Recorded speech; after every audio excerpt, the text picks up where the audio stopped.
Hey guys, आज मैं explain करने वाला हूँ न्यू कोरियन ड्रामा जिसका टाइटल है the secret romantic guest house. आज मैं the secret romantic guest house season 1 के एपिसोड नंबर 1 और 2 को एक्सप्लेन करने जा रहा हूँ। एपिसोड की शुरुआत में कुछ सैनिकों को दिखाया जाता है जो कि एक लड़के को ढूंढ रहे होते हैं।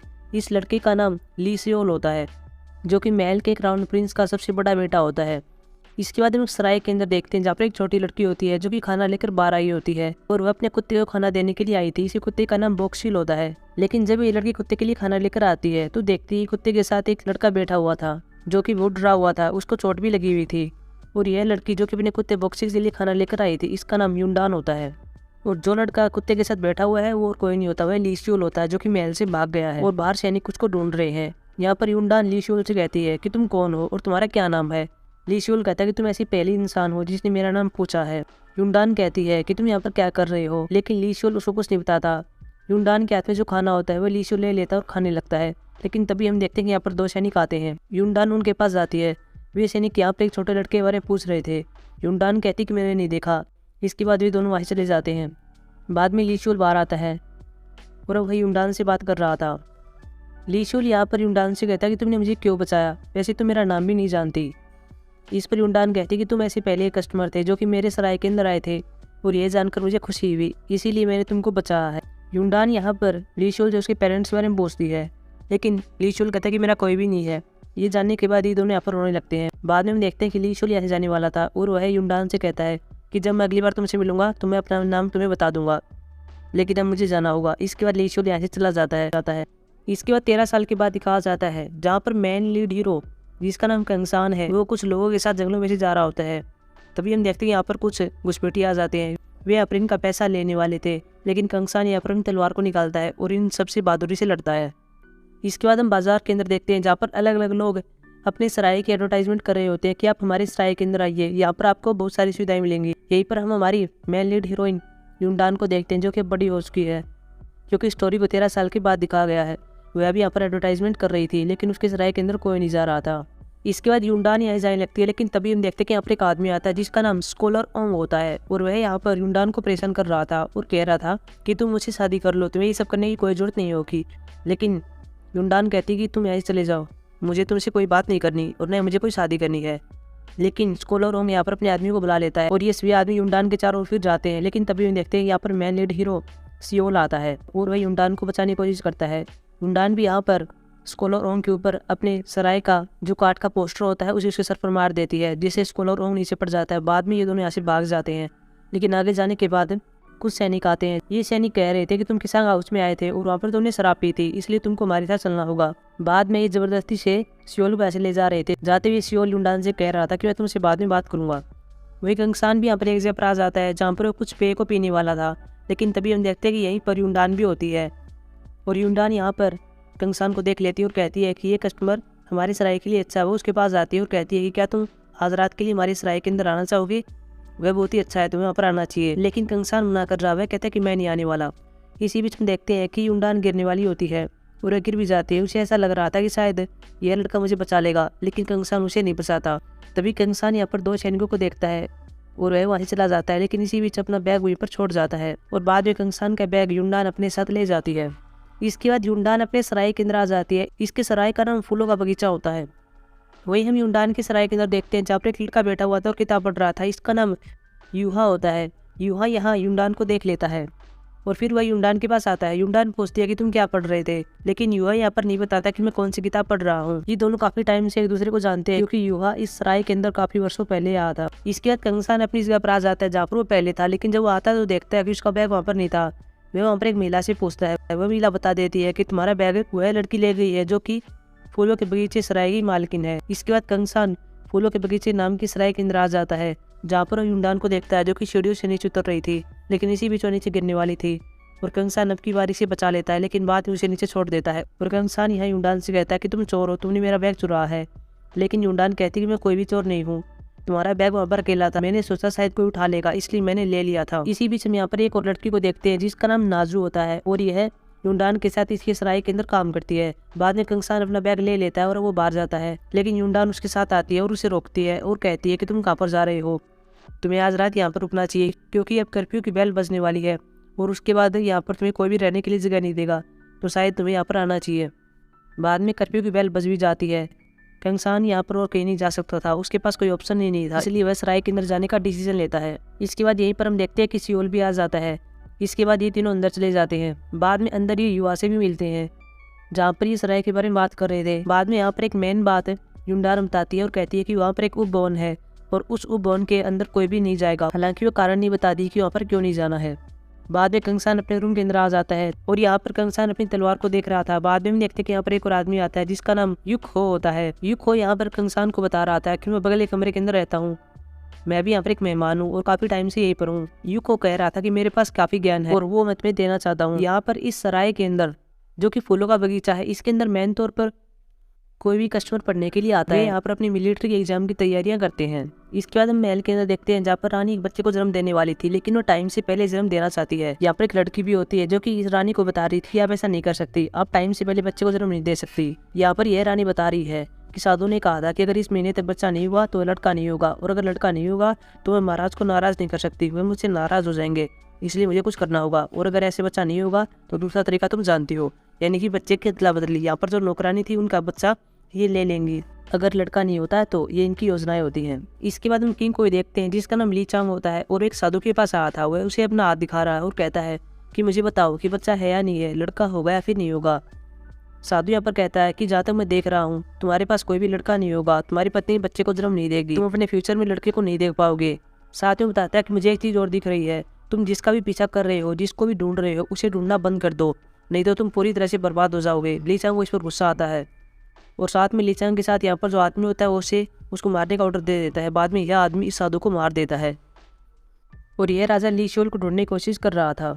इसके बाद ली चांग महल के अंदर आ जाते हैं जहाँ पर एक आदमी से मिलते हैं जो कि सिन वो होता है कि लेफ्ट काउंसलर होता है, और वह बता रहा था कि मुझे पता चला है कि ली शोल को किसी सराय के अंदर देखा गया था और शायद हमें उसका पता चल गया है, हमें वहाँ पर जाना चाहिए। ली चांग ईश्वर खुश होता है और कहता है कि ठीक है तुम जाकर उसका पता करो। अगले सीन में देखते हैं जहाँ पर सिनवोन के पास एक आदमी आता है जिसका नाम ताई हवा होता है। सिनयोन यहाँ पर ताई हवा से कह रहा था कि ली शोल की लोकेशन मिल गई है, वह सराय के अंदर है, इसलिए यहाँ पर जितने भी सराय हैं सभी के अंदर जाओ और उसका पता करो और उसे ढूंढो। साथ में कहता है कि इस बार वह गलती नहीं होनी चाहिए जो कि तुमने पिछली बार की थी।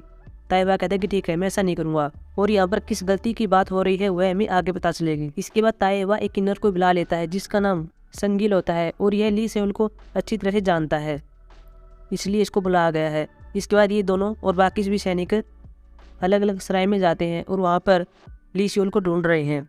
अगले सीन में देखते हैं जहाँ पर कंगसान और यून हो दोनों बाजार में ही जा रहे थे, तभी वहाँ पर उसे एक लड़की दिखाई देती है जिसको दो आदमी तंग कर रहे थे। उन्होंने इस लड़की का बच्चा ले लिया था। बाद में दोनों आदमी अंदर चले जाते हैं। इसके बाद यूनो इस लड़की के पास आता है। कंगसान कहता है क्या तुम जानते हो? वह कहता है कि हाँ, जहाँ पर मैं रहता था वहाँ पर पहले ही नौकरानी थी। यह लड़की यहाँ पर कह रही थी कि मेरे पति ने जुआ खेला था लेकिन वो हार गए थे और मेरे पति पैसा देने में सक्षम नहीं है, इसी के कारण इन्होंने मेरा बच्चा ले लिया है, प्लीज़ मेरी मदद करो। और यहाँ पर एक जगह होती है जिसका नाम बेउंग गेक होता है और इसी के अंदर इसके बच्चे को रखा गया है। यहाँ पर बहुत सारे लोग आते हैं, वे यहाँ पर खाना खाते हैं, साथ में शराब भी पीते हैं और यहाँ पर रहने की जगह भी होती है। ये एक सराय की तरह होता है और अंदर हम देखते हैं कि पहले से युंडान और सियोल होते हैं। इसके बाद ये दोनों इन्हें सारी बातें बता देते हैं कि यहाँ पर एक बच्चा है जिसका अपहरण कर लिया गया है और हमें उसे ढूंढना होगा। इसके बाद ये प्लानिंग करते हैं और बच्चे को ढूंढते हैं। इसी बीच हम देखते हैं कि युंडान यहाँ पर एक पिछले दरवाजे के अंदर चली जाती है जहाँ पर उसे रोने की आवाज़ सुनाई देती है। जब वो जाती है तो वहाँ पर बच्चा होता है, वो उसे ले लेती है, लेकिन जब वो बाहर आती है तो कुछ लोग उसे देख लेते हैं। बाद में भी उस पर अपनी तलवारों से हमला बोल देते हैं। लेकिन इसी बीच हम देखते हैं यहाँ पर मास्क पहने हुए कंगसान आ जाता है और वह युंडान को यहाँ से बचा लेता है। अभी दोनों बाहर आ जाते हैं जहाँ बाहर पहले से ही यूनहो और सियोल दोनों इनकी वेट कर रहे थे। बाद में ये सभी यहाँ से चले जाते हैं और यह लड़का जिसका था उसी लड़की को दे देते हैं। यह लड़की यहाँ पर अपने बच्चे को देखकर बहुत ज्यादा खुश होती है। लेकिन जब इसी शाम को अपनी सराय के अंदर आते हैं तो देखते हैं यहाँ पर कुछ आदमी आए हुए हैं और वे इनके सराय का सामान बाहर फेंक रहे हैं। युंडान उनसे कहती कि सब तुम क्या कर रहे हो? वे बताते हैं कि तुम्हारे पिता ने हमसे कर्ज लिया था जो कि बहुत सारा था और ये कह रहे हैं कि हमें पैसा चाहिए, नहीं तो यह सराय हमारा हो जाएगा, तुम्हें इसे छोड़ना होगा। युंडान कहती कि मैं ऐसा कभी नहीं कर सकती। साथ में ये कह रहे थे कि हमने सुना कि यहाँ पर एक वो बॉन है, हम वहाँ पर जाना चाहेंगे। युंडान उनको जाने से रोकती है। वही हम बाहर देखते हैं जहाँ पर ताइवा और सेनगिल आए हुए हैं। वे बता रहे हैं कि यह अंतिम सराय है जिसका नाम फूलों का बगीचा है और हम सभी और सराय पर देखाए हैं लेकिन वहाँ पर ली सेउल नहीं था। इसके बाद एपिसोड नंबर 1 पूरा हो जाता है। अब हम बात करेंगे एपिसोड नंबर 2 की।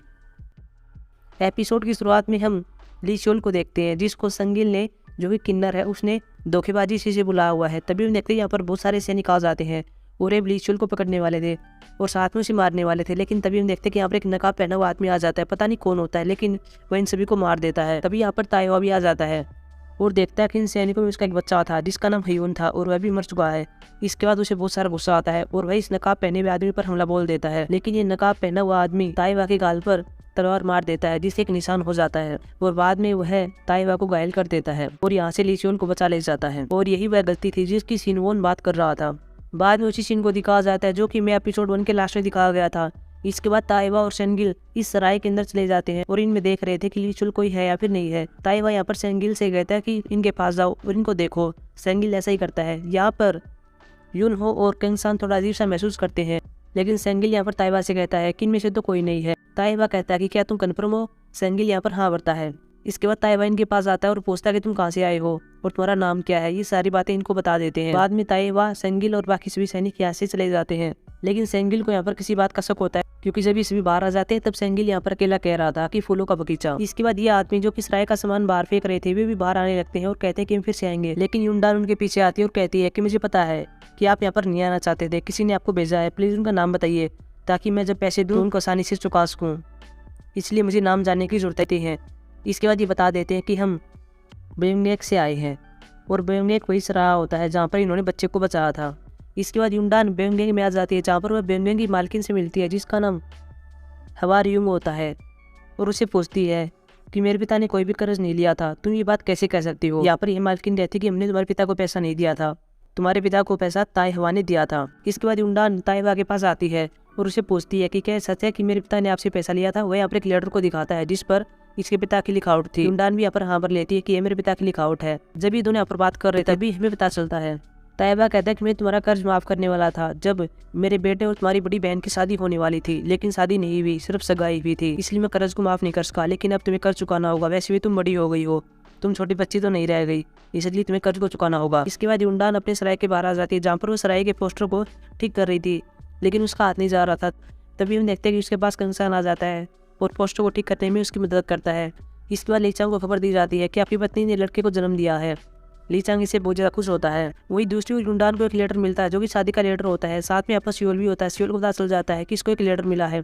बाद में यूनडान अपने रूम के अंदर आती है, साथ में यहाँ पर नाजू भी होती है और यह लेटर स्कॉलर ओंग ने भेजा था जिसके अंदर लिखा हुआ था कि तुम्हारे ऊपर जितना भी कर्ज है मैं सभी चुका दूंगा, मैं तुम्हें पैसे में रखूंगा, तुम मुझसे शादी कर लो।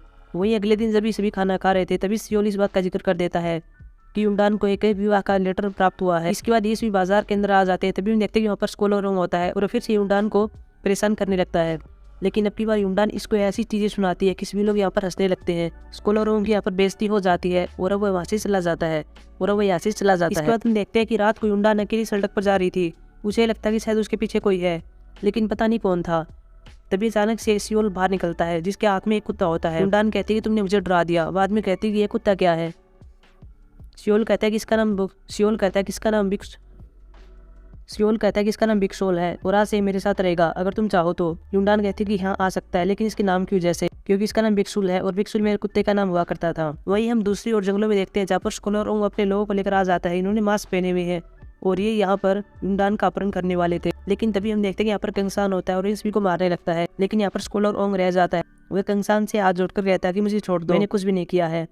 कंगसान यहाँ पर उसे बता देता है कि तुमको क्या करना है, तुमने जो विवाह का लेटर दिया है उसकी जगह पर एक और लेटर भेजना है और तुमको कहना है कि मैं तुमसे शादी नहीं करने वाला। अगले ही दिन देखते हैं जहाँ पर यूनडान के पास वह लेटर आ जाता है जिसमें विवाह के लिए असहमति जताई गई थी। यूनडान भी यहाँ पर सोच रही थी कि ऐसा क्यों हुआ है, उसने अचानक से मना क्यों कर दिया। तभी वो सोचती भी है कि यह काम किसका हो सकता है। वह सोचती है कि शायद सियोल ने किया होगा, लेकिन सियोल तो किसी को मारता ही नहीं है। साथ में वह युवा के बारे में सोचती है, फिर कहती है कि उसने भी किसी को नहीं पीटा है, वह भी नहीं कर सकता। बाद में उसे याद आता है कि ये कंगसान हो सकता है, क्योंकि कंगसान ने उस दिन उन सैनिकों को मारा था जब वो बच्चे के साथ थी, जब वो उसे बचाने वाली थी। तभी यहाँ पर कंगसान भी आ जाता है और उसे वो डायरेक्ट पूछ लेती है कि क्या तुमने ही स्कॉलर ओंग को मना किया था मुझसे शादी न करने के लिए? क्या तुमने उसको पीटा था? और यहाँ पर कंगसान अपनी बात को छुपा नहीं पाता, वह कह ही देता है कि हाँ मैंने किया था, लेकिन यह मैंने तुम्हारी वजह से नहीं किया था, यह मैंने भोजन के लिए किया था जो कि तुम बनाती हो। इसके बाद इतना कहने के बाद वो अपने रूम के अंदर भाग जाता है। इसके बाद अगली सुबह देखते हैं जहाँ पर कंगसान अब बाहर आ रहा होता है। आज उसका परीक्षा का दिन था, वह मिलिट्री परीक्षा देने वाला था। तभी यूनडान इसके पास आती है और कहती है कि आज तुम्हारी परीक्षा होने वाली है, इसलिए खाना ले लो, मैंने खुद बना है।